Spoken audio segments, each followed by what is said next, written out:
আমার সারা জীবন স্ট্রাগলের মধ্যে কেটেছে। আজকে আমি কিছু বলবো না, আজকে আমি ভিডিওতে কিছুই বলবো না, জাস্ট তোমাদেরকে একটা ভিডিও দেখাবো। আমাদের নেত্রী এই মুহূর্তে লাইভ করছে, তো আমার চোখের মধ্যে পড়ছে, আমি সেই পুরো ভিডিওটা আপনাদেরকে দেখাবো। দেখলে মা কাকিমা কাকু যদি বুঝতে পারবে যে আমাদের নেত্রী 3 মিনিট 44 সেকেন্ড যে কথাগুলো বলেছে সব কটাই কারেক্ট কথা বলেছে। এমনভাবে বিজেপির নেতারা পশ্চিমবাংলায় ব্যবহার করছে মানুষের ওপরে, তৃণমূল কর্মীদের ওপরে, তৃণমূলকে যে সাপোর্ট করছে তার উপরে এমন এরা চড়াও হচ্ছে।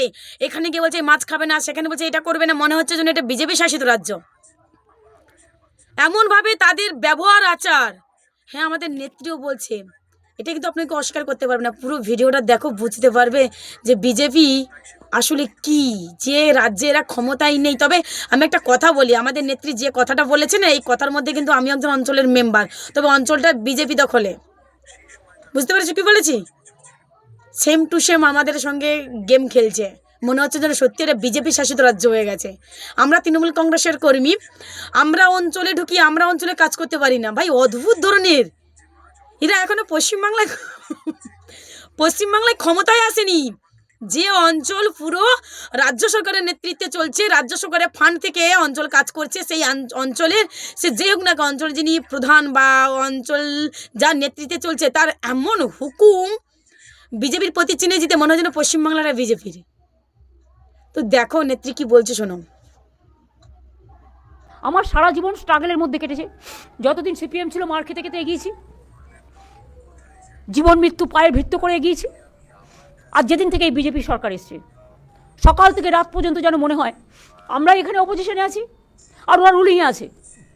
আপনারা দেখছেন মাননীয় রাজ্যপাল আসছেন, সাথে কত সিকিউরিটি, আমায় ঢুকতে দিচ্ছে না, তারা ঢুকে যাচ্ছে। ইভেন একটা পার্লামেন্ট অ্যাসেম্বলিতে সিস্টেম আছে, এটা ওনার দোষ নয়, আসলে ওরা জানে না। আরে নিয়ম হচ্ছে গভর্নর, স্পিকার সাহেব যান, গভর্নর যান, পেছনে চিফ মিনিস্টার। আমি আর কিছু বললাম না, ছেড়ে দিলাম, কী আর হবে। আমি ভাই ডেরো মাতি ধর্মে কুছ নেই হোগা, কই নেই। তো যাই হোক, ওরা সিকিউরিটি নিয়েছে, সিকিউরিটি নিয়ে আমি কোনো কথা বলবো না, কারণ security I cannot compromise with the security. কিন্তু ওদের এক একটা নেতার পেছনে কটা করে গাড়ি এবং কটা করে পুলিশের অফিসার। তাহলে বলুন, এরা যদি গার্ড দিত তাহলে তো অনেকটা আমার বর্ডার সুরক্ষিত হতো। আজকে কাশ্মীরের ঘটনার জন্য কি আমি দায়ী? আজকে দিল্লিতে যে বিস্ফোরণ হলো আমরা দায়ী? পয়েলগাঁও ঘটনার জন্য আমরা দায়ী? পার্লামেন্ট অ্যাটাকের জন্য আমরা দায়ী? গোয়ায় আগুনে পড়ে মৃত্যু হয়নি? হ্যাঁ, মৃত্যু আমরা কেউ সমর্থন করি না। সেদিনটা 26শে জানুয়ারি ছিল, সেদিন সকালের ঘটনা। সঙ্গে সঙ্গে ববিকে পাঠানো হয়েছে, রুবি আমাদের অরূপকে পাঠানো হয়েছে। ফিরদৌসীরা সারা রাত ধরে মুসলিম ছেলেরা খেটেছে। এটা একটা প্রাইভেট কোম্পানি।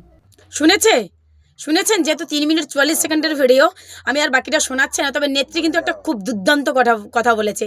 বিজেপির নেতা মন্ত্রীদের পেছনে যে সিকিউরিটিগুলো ঘুরে বেড়ায়, আমার মনে হয় সত্যি আমাদের বাংলাদেশ আর পশ্চিমবঙ্গের যে সীমান্তটা কাঁটা তারের বেড়া দেওয়া হয়নি, ওইটুকু সীমান্তে যদি ওরা পাহারা দেয় মানে বেশি সুরক্ষিত হবে না। কি বলেন মা কাকি জেঠি? পশ্চিমবাংলার ক্ষমতায় নেই, বিজেপির নেতা মন্ত্রীরা এত এত বডিগার্ড নিয়ে ঘুরছে ভাই। ওই গার্ডগুলো যদি আমাদের সীমান্তে থাকতো মানে অনেক কাজের কাজ হতো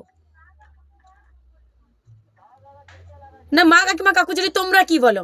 পশ্চিমবঙ্গের তৃণমূল শাসিত রাজ্য, এখানে বিজেপির কোনো অস্তিত্ব নেই, অথচ তাদের নেতা ছোট ছোট চুনোপুটিদের এমন ব্যবহার, মনে হচ্ছে বিজেপি শাসিত রাজ্য ভাই। তবু নাকি বলে এখানে গণতন্ত্র নেই। ভাই গণতন্ত্র, মমতা বন্দ্যোপাধ্যায়ের শাসনকালে গণতন্ত্র না থাকলে তোরা কি এতক্ষণ থাকতে পারতিস? হ্যাঁ